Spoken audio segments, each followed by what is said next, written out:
Good morning, everybody. Welcome back. Third installment of Scott Selections here for Sunday, January 28th. For again, today's play of the day, quick recap what happened yesterday. We had a nice winner in the NBA with the Knicks -5 and -110 on DraftKings. Really never in doubt, the Knicks dominated the fourth quarter as they won the game comfortably.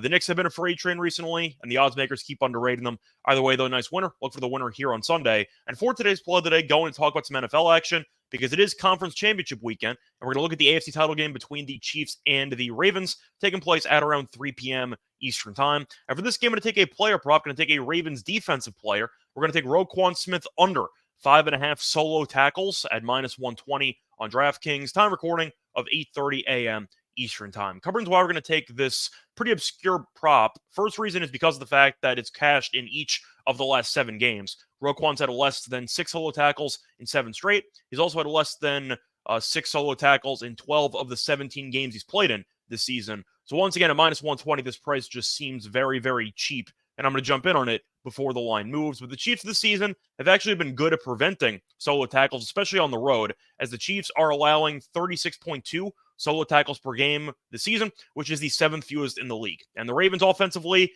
we know, are very good at running the ball. As a result, they do have possession of the ball for a decent portion of their games because the Ravens rank 5th in time possession, and the Chiefs are allowing 4.5 yards per carry, which ranks tied for the 7th most in the league. We saw Buffalo, despite losing that game, run the ball very well against Kansas City. And I do think with Lamar having 100-plus yards and 2 touchdowns last week with Gus Edwards and with Hill, I do think the Ravens will be able to actually move the chains while draining a bunch of clock in the process. They should have success on the ground. I do think, once again, through the air in the play-action game with Mark Andrews returning, that could work out too. The point is Baltimore should really keep the Chiefs' offense off the field for a decent amount of there's drives. And because of that, there's a less chances for Smith to actually accumulate 6+ tackles in this matchup. But simply put, you're going to give me a guy who's gone under this number in 7 straight games, a guy that's gone under this number in 12 of 17, and you're, once again, with an offense that is 5th in time possession to help keep the opposing offense off the field.